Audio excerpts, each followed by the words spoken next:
settings and stuff. So y'all don't have to see me like struggling, trying to get everything else together. That that I can do all that. So, well, before I had to do things while we were getting together. So I really, really appreciate that. When there's one thing, there's another, but technology, I'm gonna try to use it to help us along the way and to help me build my archive so that you can go and look at it later on. So let's talk about fear and its impact on, shoot, not just our financial decisions. So that when you hear this discussion, you're going to start thinking about, wow, how many times has that come into other aspects of my life? So when I talk about different things that were discovered through research and different names for different types of behaviors that have been found through investment research, you will identify it most likely with other aspects of your life. So as we're going through, like even before we get started, is anybody just familiar with what I'm saying about how fear can make you lose your mind when you're afraid? Have you ever just like done something because you were afraid, and now when you look at it in hindsight, that you wouldn't have done it that way, but you did it because you were terrified? I think we've all done that. We all can cite something that we've No, you're the only one that said yes.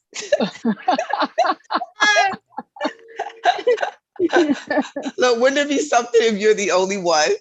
You're like, no, it's just you. Miss Cornegay never did that. but but but most likely, what y'all think? Anybody else ever done something just to purely out of fear? And you felt like, I better do this because I'm in a rush. And I have even seen within these past couple of months, people getting retirement offers from work that give them about a week. One lady got from a major corporation. They said, you have until the end of this week to accept this offer or not. I mean, how can you approach that without getting into fear?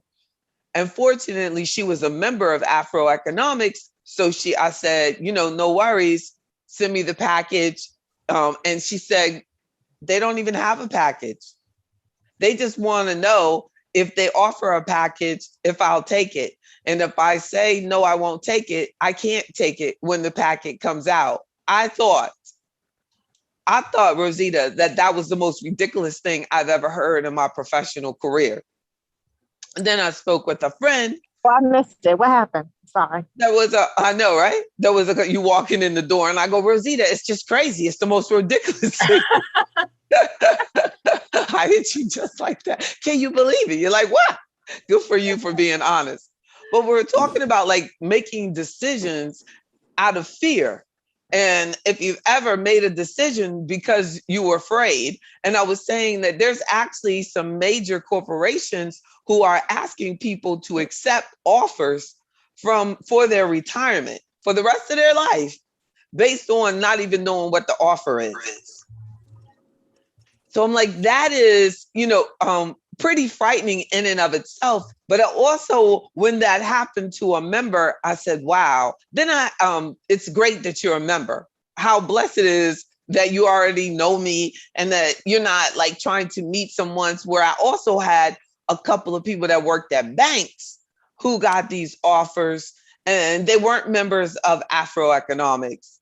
So they were just, kind of, I don't know you, but can you help me? And, and it's a frightening time. It's a really bad time. And I have many years ago, I saw a study, and it was talking about that women in general typically don't make financial decisions or meet a financial advisor even until a time of like duress, like their husband died or there's a death in the family. I've seen clients who, when a family member dies, they start getting a whole bunch of mail from financial advisors and estate lawyers and things like that. So here they are at a fearful time, and they have to make such a major decision at such a time as that. You know, how hard is that? So my question was, and Ms. Davis was saying, "Hey, I have had to make some pretty serious decisions, and I really wasn't sure about what I wanted to do, or and I was frightened. I mean, even on like a personal level, you might say, I wanted to switch jobs. Like we have one member, and she has another job offer, and well, not another job offer, but she wanted to go pursue another job, and then she kind of stopped sending out resumes because she was thinking she might miss out on a bonus at her existing job if she accepts the job somewhere else and end up making less. The only major difference there is the fear that keeps you at that job also is keeping you from creating a new baseline. Like your base salary is your base salary, where a bonus is something you may or may not get. You can't buy things and live on things like, based on a bonus, or like some people buy things based on a year of a lot of overtime. But then the next year, the company doesn't give that overtime. But now they purchased a house based on all that overtime money. Mm. You feel me on that? Yeah. Yep. So we have to, definitely be aware of, sometimes we're making a decision to not do something because we're afraid of what's ahead, but what's ahead could be better than what you're accepting, and you're unhappy. You know for sure you're unhappy. What's ahead can always be better. Right? I was one time I was talking to a client, and I'm gonna tell you, there's very few people more wise than an older Black man who's been through a lot. I don't mean to be biased, but I'm telling you, fortunately, my career has allowed me, and they'll be just as honest as they can be. And this is not including you, Mr. Richardson, because you ain't old enough. You grown, but you ain't old. So in about 20 years, well, you're way up there. Like, so this older Black man said, one thing, you don't have to worry at all about anything in your past, because you already know that wasn't good. So that's an easy decision to always make sure you're moving forward. And I was like, wow, that's so profound. You're sitting there and you're trying to decide, like, was that wrong? Or should you, you know what I mean? Should you stay in what's already proven to be bad for you? Or should you move forward and try something new, where it's like, well, you already know that's not working. So I said, brother man, break it down. So indeed, there is some wisdom outside of the textbook.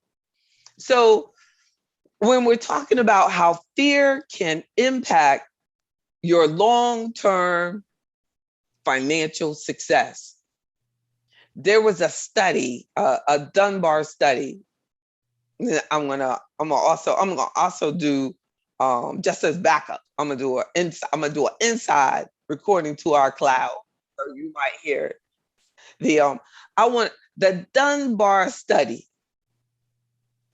The Dunbar study found that psychological factors represented half of the reason for investment underperformance.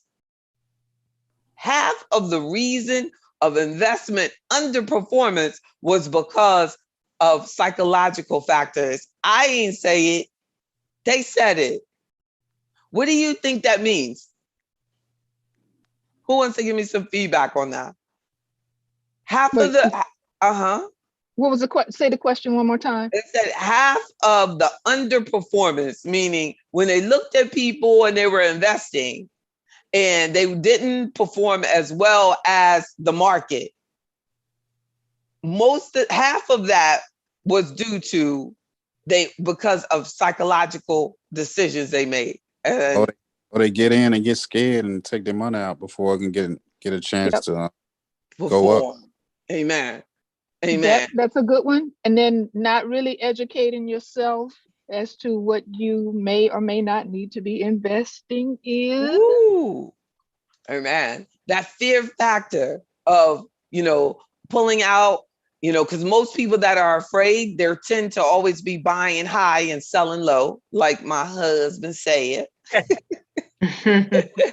I love you.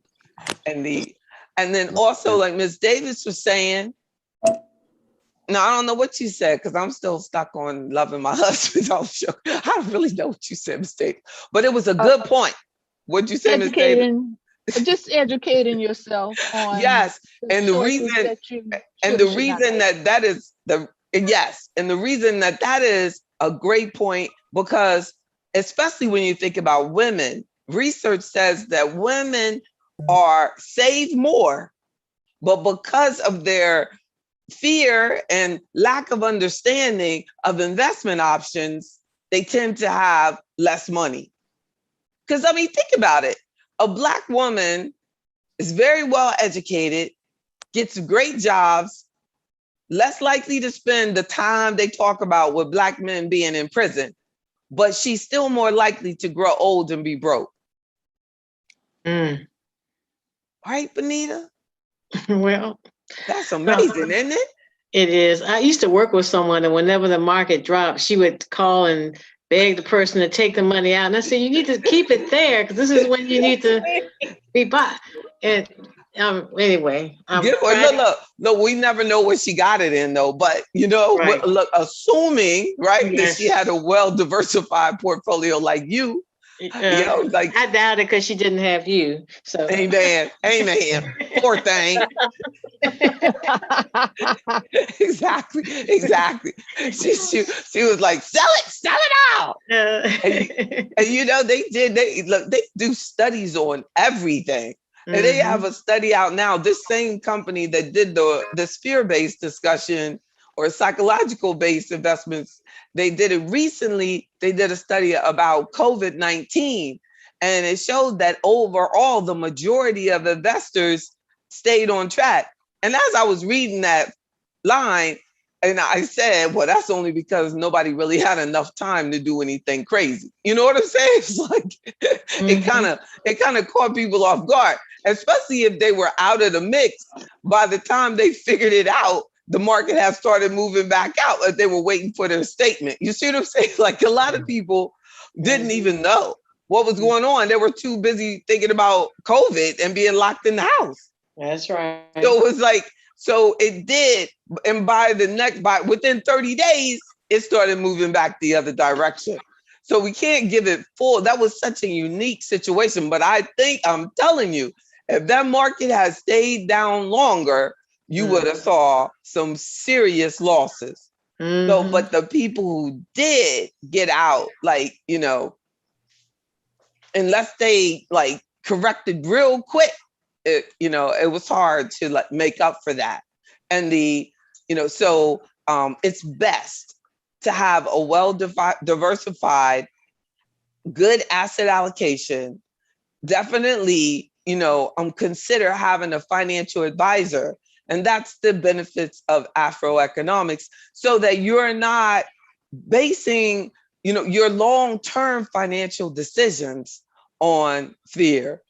So the study goes on to say that they did a 20-year study. The single largest contributor to underperformance over time was behavioral biases, and they found 9 behavioral biases, where we can think of like behavioral problems, fears, misunderstandings. So one is called loss aversion. And That's what Michael was saying, right? That when you fear the loss, your fear of loss leads you to sell out of the market at the worst possible time. Number one. Did he say that? He said number one, when that's loss aversion, sweetie. And then a second point, they said it's called narrow framing. When you make a decision about one part of your portfolio without considering the effects on your entire financial well-being. Mm-hmm. So narrow framing, like, and for some reason, it makes me think about like when a person doesn't want to think about the impact of their IRA distributions and Social Security. And you should check that out on an interview that I did this week with CBS on, our retirement income, continuing that series from last week, that you need to have the flexibility or resist this narrow framing of looking at how, if I take out this IRA distribution, is it going to increase the taxation on my Social Security? Or should I just take the Social Security? Or should I just wait for the Social Security? But you can't be narrow in thinking that one thing you do does not impact the other. It does. Mm. Everything does. It's all. So we have to look at the big picture versus just part of the picture. And then another behavioral bias or fear is anchoring. When you become too preoccupied with past performance that you can't or won't adapt to the changes that are going forward in the marketplace. You won't change when it's necessary. You're stuck in these old ways. I do CDs because I've always done CDs. You don't know how much I run into that. I only do utility stocks because I love utilities and people always gonna have the lights on, So they won't do anything. They are anchored in. They're anchored in and afraid to try anything new. And I can understand, like, you shouldn't try something new and it's not reasonable, or you don't get it, or you don't understand it. That's why the Wednesday nights are important. That's why having a financial advisor is important, so that you're expanding, you're stopping the narrow framing because you're broadening your area of understanding. And you don't have to only do one thing. That's biblical, right? It is biblical to be diversified. Don't get me preach. Go ahead, sister. Exactly. You know what I'm saying? It's like a proverb, I don't know what scripture, but it says like you should be well diversified. You should have different sources of how we're going to make this thing work over the long term. And then a fourth point of these behavioral biases and fears is mental accounting. When you separate performance of investments mentally to justify success and failure, you separate performance of investments mentally to justify success and failure. This limits your view of how your investments are performing as a whole. It gets real dangerous if you have like one investment that's doing really great in one of your investment accounts. So your investment account always looks like it's going up, but it's not overall a good account. So you need to, what about even better performance if we looked at each part of it and took out the weak links and made it even stronger? But you're mentally saying, well, every time I check it, it's up, so I don't have to worry about anything else. Well, no, it's like if you got a snow, you in the Olympics and you doing dog sledding, and you got one dog that is pulling the entire sleigh, and you, at some point, that dog's going to get weak. I remember, and it's going to get tired, right? or it's going to run into a bad time. And you are but you totally missed out on these other, you don't have any support. Nobody's helping. Nothing to, you deserve to have everything making a good contribution. Right.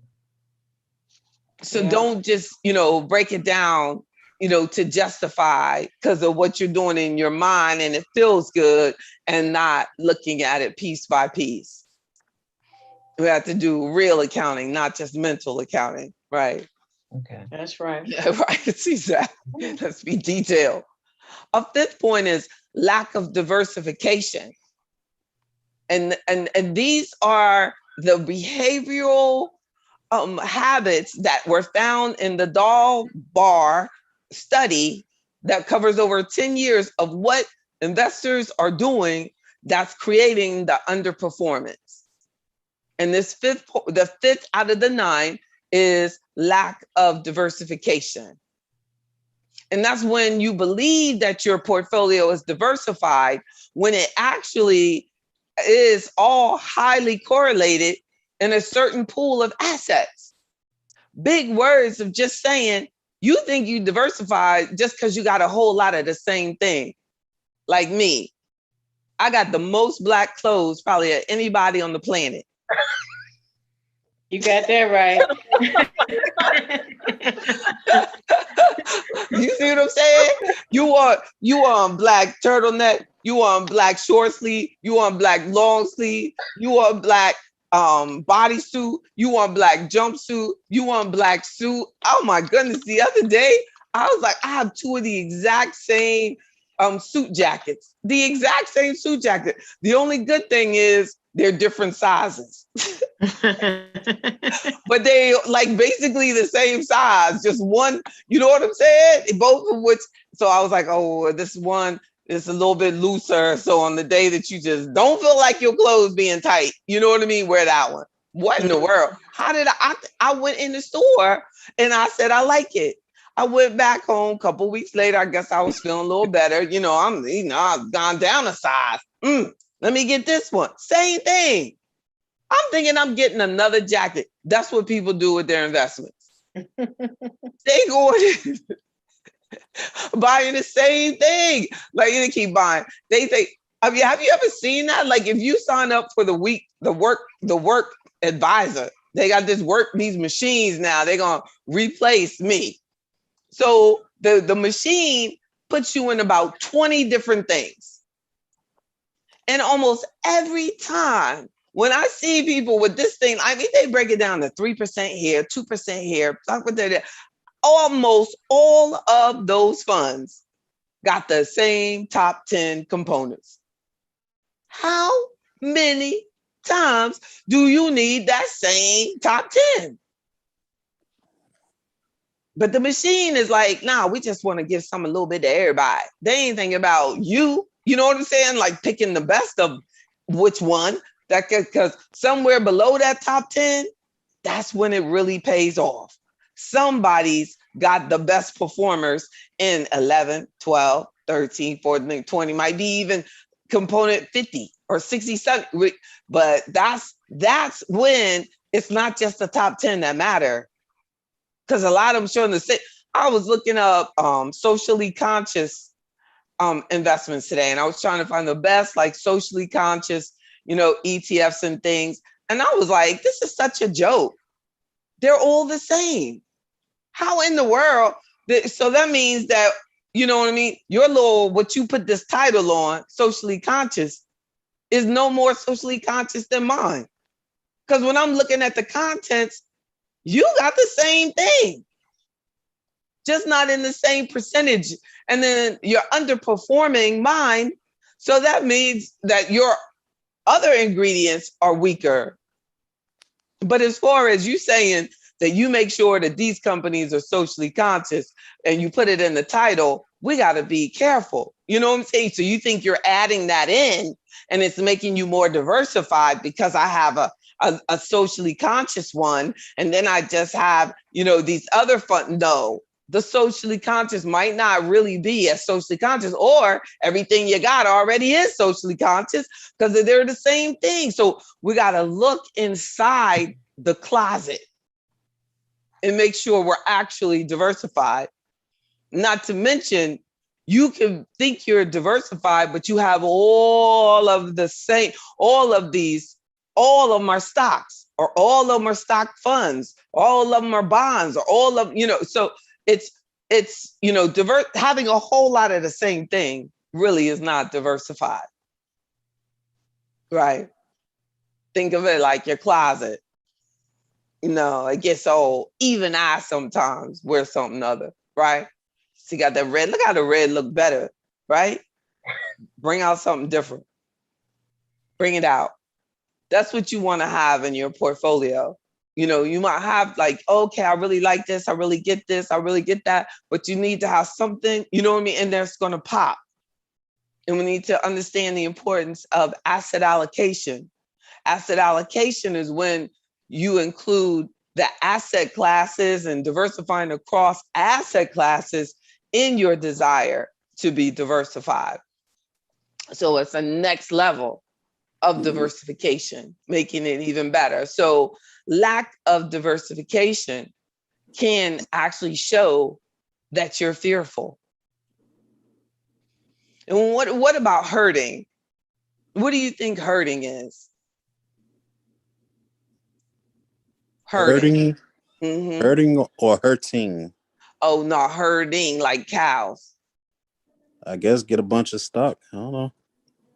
It's actually like it's when you follow what everyone else is doing. Oh yeah. On the crowd. Herding, right? Like y'all do at work, Benita, right? Where everybody say, everybody get this. You know what I'm saying? Like they do at work, not me. Because I know that's right. I know that's right. Yeah, y'all go ahead and do that. I'm gonna talk to my lady about that. There you go. There you go. Exactly. But I always say, when you follow the herd, somebody's going to step in somewhat. Oh. That's whatever I think about it. You know what I'm saying? Whatever I think about it, I just think, whatever I think hurting, I go, wait a minute, we got to be careful, because you following and somebody's dropping some mess behind them. That's you know what I'm right. saying? You following. Don't be the last one. Don't be the last one. Make them follow you. That's right. But if they're gonna herd behind you, so you can see what's ahead. So be careful. Because it's historically, Dalbar is saying that it leads to that buy high, sell low type atmosphere. So just be careful. And talk to and talk it out with your advisor. And then a seventh point is regret. And it's when you become paralyzed to take action as a result of the regret you feel from something you did in the past. I can't mess with the stock market because I lost money in the market when 1965. In 1965, sir, I wasn't born, sir. 1965, it happened. Well, if I was born, I would have told you. I would have told you, don't do that. I came out looking for you. Don't do that. But people do that. Like, you know what I mean? And not of things, like, why don't people do that when they gamble and they lose money? And why don't they say, like, I'm gonna never gamble again?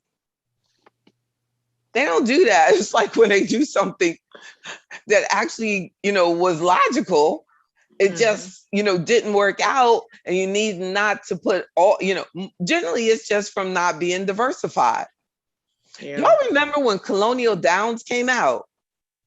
Yeah. When it first came out, everybody had to buy it. You know what I mean? It was kind of like this whole cryptocurrency thing. It was like where everybody feels like they gotta, get in it. And then it started like tumbling like cryptocurrency is doing. But it just didn't have people like Elon Musk and the United States government to keep it afloat. It's like it would still be here if it did.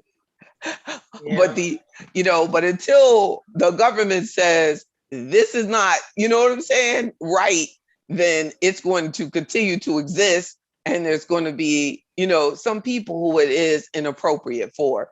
There's always some people who are rich enough to lose money. I just don't know them. But there are, you know what I'm saying? There are some people who just invest in stuff so that they can write off the losses.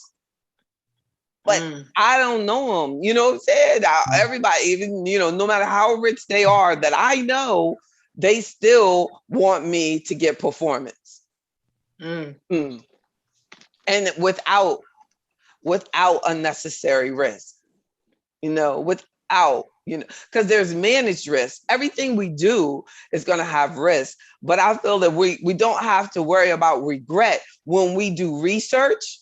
When we look at our risk tolerance, we look at our time frame, we look at the historical performance, we look at what is this? What is it made of?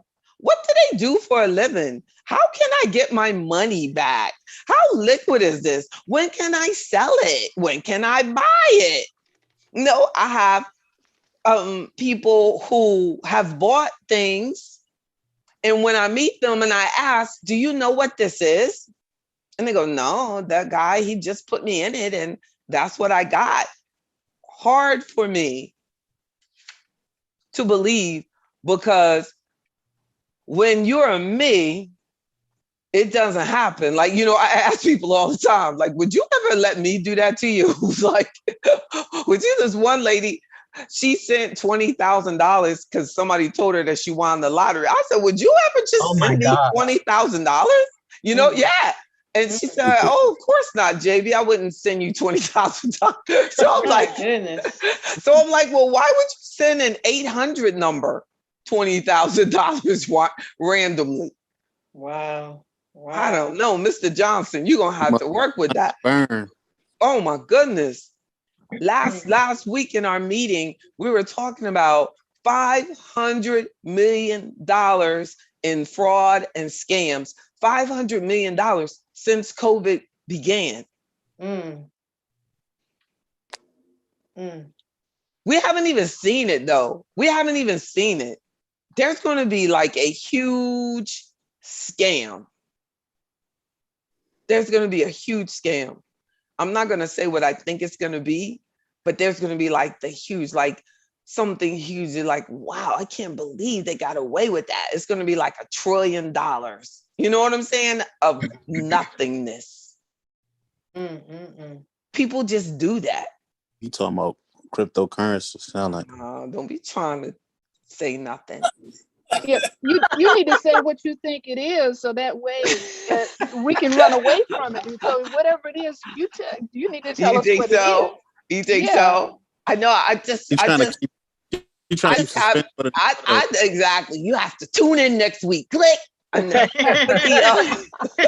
No, you need to set an appointment with you, JB. Exactly. I know, but I do. I just feel wouldn't it be something if I become like, I'm like a financial psychic and I become like, I'll be like, Miss Davis who? I'm a financial psychic. Yeah,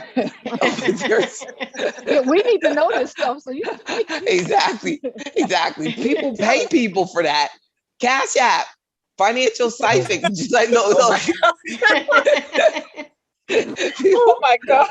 You would try to get it for free. If you want your financial palm read, you have to call me. Call me at 1-800-FINANCIALPalmRead.com. .com and my phone number. I got to get it right. But I really do. Right? Exactly. That's coming next. But to think $500 million in the last 18 months since COVID of people being exploited through, oh my goodness. And then what did we say? Like last Friday, I was talking about, that was one of my top 10, that like the top one is like travel scams and then romance scams, Y'all want to meet some successful men? Join Afro Economics. Hey. Join it. Join it. Look, just don't meet mine. I don't even exactly, but join it. That's so true though, because at least you know who you are. At least you know what I'm saying? This person, is there. You know what I'm saying? It's real. Right. People are sending money to entities. Crazy. But I'm gonna continue to keep an eye out. I do feel that it was amazing to me, or also disappointing when we're talking about cryptocurrency here, that when Elon Musk decided that he was no longer going to accept Bitcoin for his vehicles. And then it went down dramatically because of that, but also because China said, don't bring that shit over here. Period. Hey. I'm sorry. Bleep. I heard you say in a meeting one time you weren't going to swear anymore. You said you I would let the rest know. of us do it. I know. It was my husband too. He don't like me cussing. Don't do the things that I do. I don't want you to do things Don't do what I do. I know it's not pretty, but it was appropriate. Yeah. Just Okay. China. I didn't say it. China said that. Sorry, y'all. They You were said just it. quote. I forgot. They said, look, say I ain't gonna say nothing racist. Wouldn't it be funny? I start speaking Chinese. Don't bring it over here. Don't bring it over here. Like, it's seriously, strongly regulated in China. I mean, they do not want it there. So that is a signal, that should be a signal to regulators in the United States who are easing their way into regulating it. Like, you have to now they have to report purchases of $10,000, and soon, see, what's happened is US banks want to be able to put it on your statement so they can charge you a fee for putting it on your statement. So sometimes investors get confused that putting something on a statement makes it legitimate. That doesn't make it legitimate. It just makes it an item, a line item that you're paying for to see. Being tracked. It's just something we have to get it. If we live in a society that allows you to eat sugar in massive abundance and they know it's toxic and it's killing people, why in the world we think that they would care about something like that? They're going to allow us to ingest something that's killing people on the scale that sugar is killing them. Us. Then why would we think on something like that? That's just money. You choose to throw away your money, they should allow you to throw away your money. But the problem that gets to me is that we don't have the extra money to throw away. Our community is lower on the wealth scale, and we don't need any scams taking any money from us. Like with the Robin Hood situation. We got young people who owe school loans doing investments on Robin Hood. And so Robin Hood is stealing people's money and doing the wrong thing. They get fined $60 million, the highest fine in the United States of America. They pay that to the government and then they go public the next day to get their money back. That's our country. That's our financial system. So, don't think, oh, this must be legit because they wouldn't let me get this if it wasn't.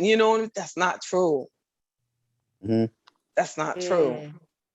You got people, I have to watch my mouth because I'm licensed. People that are not licensed can tell you absolutely anything. Anything. And anything. See, That's what's so scary about it. Robin Hood went up $23.59 today.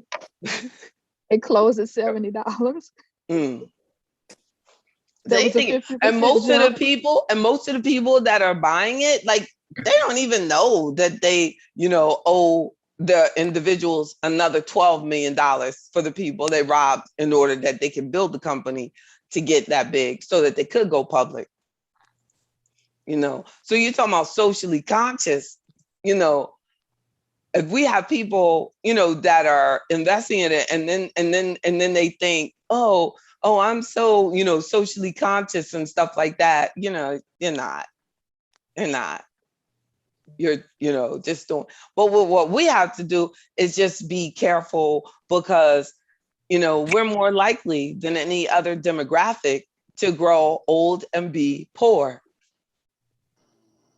poverty stricken, you know, and that's, you know, so we don't really have the time to waste any money or time on, you know, somebody, you know, trying to get over on us or throwing our money away, or we really need to have a strategy, you know, with everything that we do. And I know it's like hard and you don't want to waste your Wednesday night talking about money, but you are the ones that will be successful. I mean, I know it. This is, you know, like going to financial college class. Like, I wish that everybody in the world would take their finances as seriously as you all who are logged in tonight, to think about, am I making financially, you know, irrational decisions?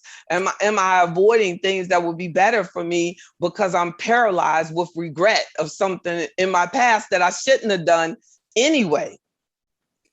So my 8th point that they discovered in the study is media response. So Elon Musk comes back out and says, well, you know what?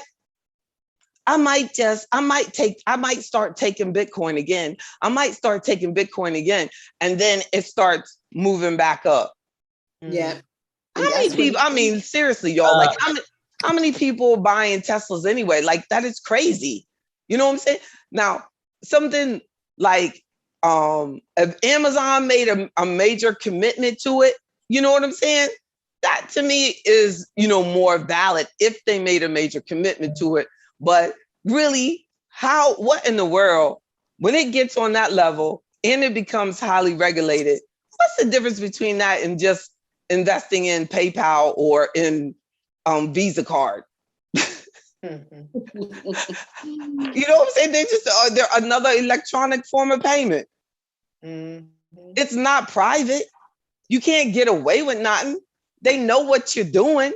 You can't buy it without going through Coinbank. You're going through all these transaction fees and all of this, and you think it's because of privacy? You remember when it started and everybody thought they were doing something private? Mm-hmm. You want something private? Get $1. Nobody knows you have $1. Mm-hmm. You could have $100 million in your house. Nobody would know about it. But if you've got 100 million in Bitcoin, everybody knows. They know. They know. They know. Believe me. Woo! So the media response is when you buy what the media predicts is a good investment without any consideration for your personal situation and how or if it actually makes sense for you. I couldn't make that up. That's what they said. And then the final behavior-based category that they broke it down into was optimism. And how can optimism actually be fear, right?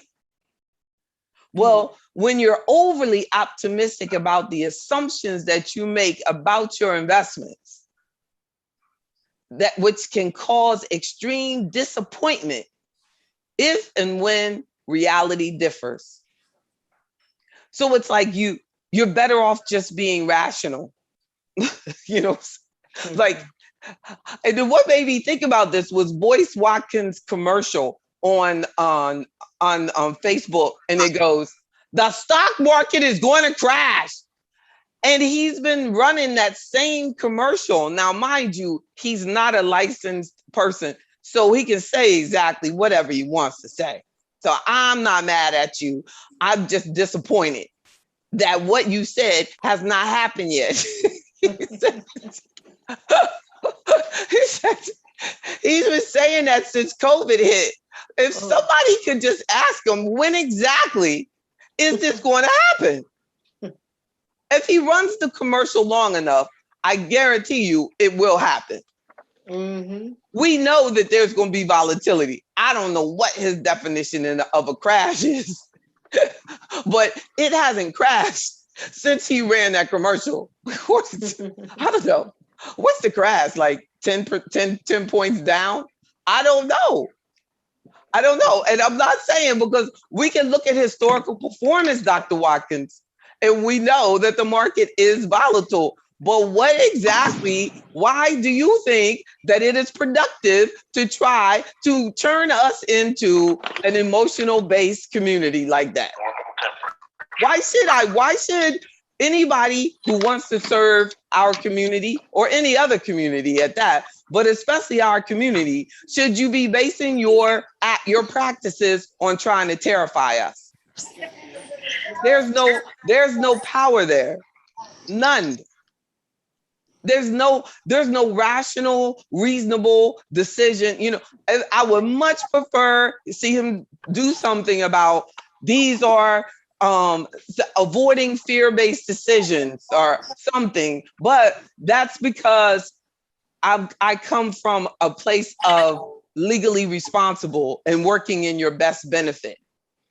Be careful about that media where they're trying to get you to click like, they're trying to get you to buy the video, they're trying to get, because if they don't get compensated by performance like I do, then they can only get compensated by what they sell you. See what I'm saying? They'll have to sell you the video, and in order to get you to sell the video, more people will buy it because they're afraid. And they'll say, yeah, it's going to crash. What am I going to do? Well, you know, the majority of Black people really don't even have anything in the stock market. So, Oh my God. so most of them that are talking about it, and if they do, usually it's through their work plan. So they're very well diversified. So this little, you know, stuff is like, who are you talking to?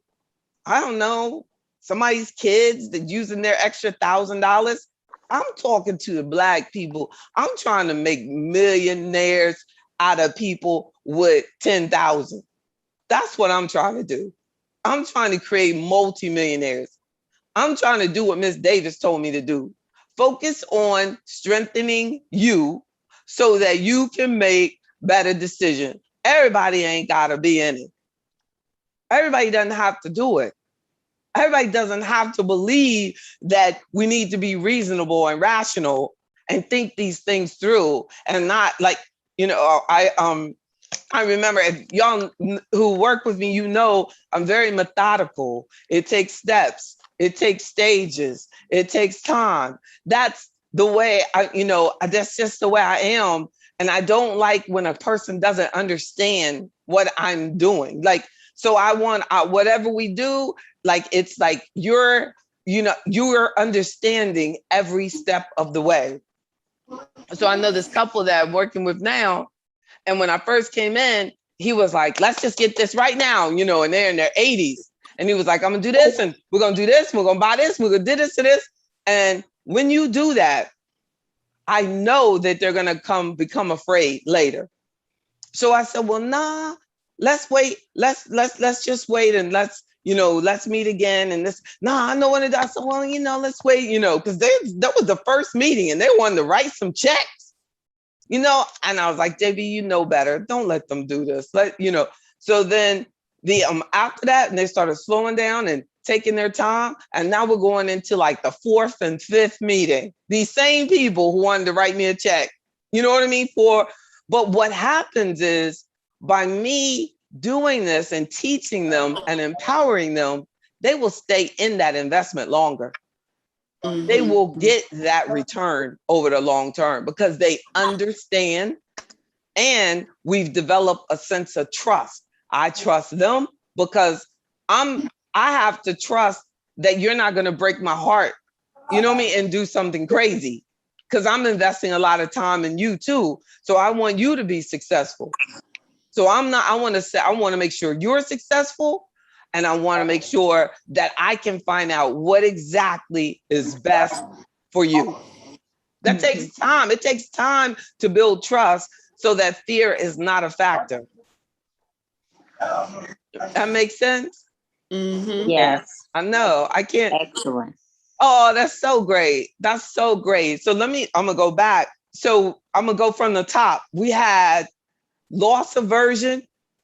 The fear of loss leads to you selling out in the market at the worst possible time, looking too narrow framing, anchoring, getting stuck in and not considering your options. You won't change. Don't get anchored in anything in our life, right? Don't the mental accounting and not looking at everything, actually literally looking at it, looking into it. Stop just, oh, it looks good and moving on. A fifth point is lack of diversification is a serious fear factor in hurting, following what everybody else is doing. Regret is a serious fear factor. I'm gonna find it. I'm gonna find out. I'm gonna get them. I know. I saw who it is. Did y'all see who it was? I did, but I can't find his mic. Oh, it's up. It's up. Okay, here it is. Got him. And the I'm hurting. Also regret when you become paralyzed to take action as a result of the regret. Media response. No, be careful. The media is something else. Have you seen that switch that they're doing on the COVID? Like, last time it was, COVID was the non-vaccine people had the COVID problem. This week, it's the vaccinated people have the COVID problem. That's what the CDC just said. You know what I'm saying? They're going to keep on. They're going to keep you going. So just be careful. Take care of yourself. Take care of yourself. Take care of yourself. I know, because they don't understand, but what that does is people that are not vaccinated, they're going to make people not want to be vaccinated. Because they're like, well, either way, you know what I'm saying? Yeah. So then the media gets a story when they don't go again. And you finally got people going to get them again. That's something. And then the final is being overly optimistic. And so that you get out of touch of reality. Sometimes I like when a person does an investment and then the market goes down at the beginning. You know that? Because it takes out that overly optimism right off the box. Then I want it to come back, but I want them to get shook. You know what I'm saying? Like it's shook. I want to see like how they feel it so that they'll remember, okay, I lived through that. You know what I'm saying? It's easier then when you get it at the beginning because you go, well, she said for the long term. Then when you've been in it, you know what I mean, for a while, and then it dips, it's like you get kind of spoiled. Am I making sense? Yeah. Where you really feel like, oh, it's always going to be great. It's always going to be great. But if you would look at your outside investments, the way you approach your work investments, imagine how good things would be. Like once you retire and we put it in an IRA, sometimes because you're looking at it all the time, you start doing, that mental accounting, but on the negative tip, you know what I'm saying? And you're just over, you're watching it like in the morning, in the afternoon, in the evening, Oh my God. That's a little too much too. Too much, yeah. Yeah, exactly. Too much. But you have that time, right? You have that time where you were working, you're just putting it in and you're putting it in and you're putting it in. And I love to meet you while you're working so that I can set up the allocation for while you're working. Someone I talked to today, and she was like, I don't know. I just know, 5 plus years before I retired, you told me do it like this. I did it like this. Then when I retired, I looked at it and I said, wow, I got money. And I don't think she was joking either. That's how it went down. It's like, yeah, and because at work they force you to reinvest your earnings. So it's always, reinvesting in. But once you are doing your own, that discipline is so powerful. Discipline is everything. Obedience, discipline, commitment. Those things like can make your life so much better over the long term. It's like the JB, pay. do you recommend people watch their investments? Because I've never done that. I just let it sit there because I'm saying sometimes you work yourself into a tizzy because oh my God, I'm losing money. And you haven't lost any, right? Right. You don't miss nothing that you ain't never had. So if it's sitting over there doing whatever it's supposed to be doing, it's going up and down. That's right. I don't never watch it. That's something right. I should start doing. Well, you to say that you never watch it is not true. It's just that you only look at it each quarter. I don't watch it. She's like, no. She said, no, you heard what I said. No, you heard what I said. You know, I just give it to you so you watch it, right? Exactly. But well, I'm gonna tell you, I watch it. Oh, well, that's good because I'll be trying to do everything, trying to make some more money. I know that's right. You on to the next one. But at least, at least once a quarter, it's important to look at this quarterly statement and make sure they give you the quarterly statement. And this big companies make mistakes. I had one client, her statement, she worked for like DuPont or something.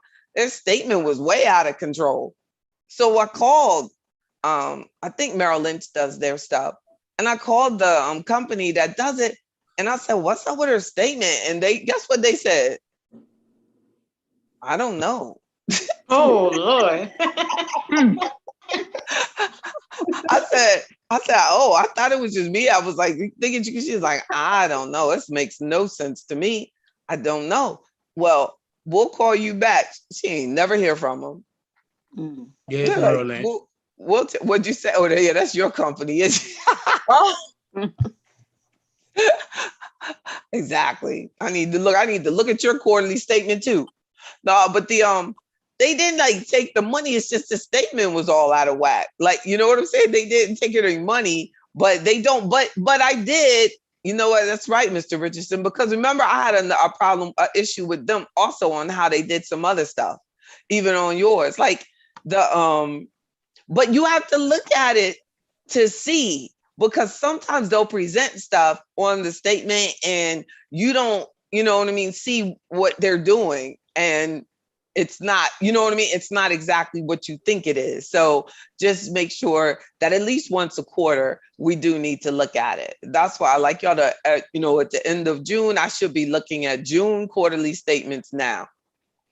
No, just to make sure. And even if it's assets that you have with me, we should look at the quarterly statements, and then just to make sure that everything was supposed to go down for the quarter went down. But through work, you're putting money into it. Each quarter, you want to make sure your deposits went in.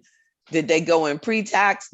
If you wanted them pre-tax, or they after tax? If you wanted it after tax. So yeah, it's good.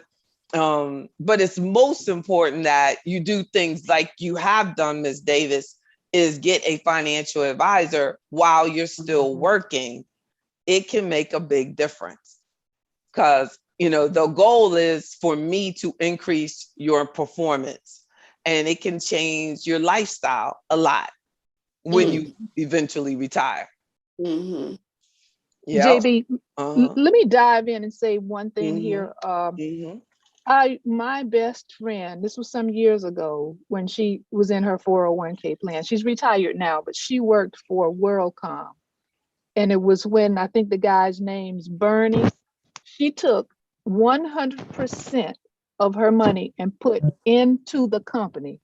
Now they had the option to choose, various other mutual and money market. I think there was a stable fund that she could pick from, but she stuck 100% of her money into WorldCom. So, Mm. you see what happened. And then Her she, money went yeah, down to because she goose was egg. looking So, at, look, she was looking at that media. yeah. And so Their they media, say, yeah, if you are in your portfolio if you have a work plan and there is an option for you to go, I guess it's ESOP or whatever, choose 3% of that or less, but don't go yeah, ramming, yeah, 75-80% into your job. If you work for Wells Fargo, for example, yeah. And I wouldn't right. say three, I wouldn't set a rule of thumb of 3, but I would definitely say that a rule of thumb of making sure that you're not too much of anything. And the thing about the other options is those funds are made up of hundreds of companies. But when you put that much money into just your company, you don't have the diversification, which is really important, and a big fear factor of lack of diversification. That's where she came in, because she understood her company, and that's why she put 100% in there.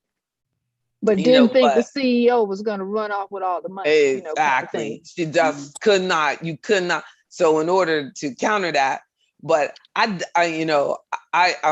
definitely have a personal rule of thumb of how much for company stock. But amazingly though, lately, some old companies have been outperforming all of the stocks in the 401ks. That all 401ks are not created equal.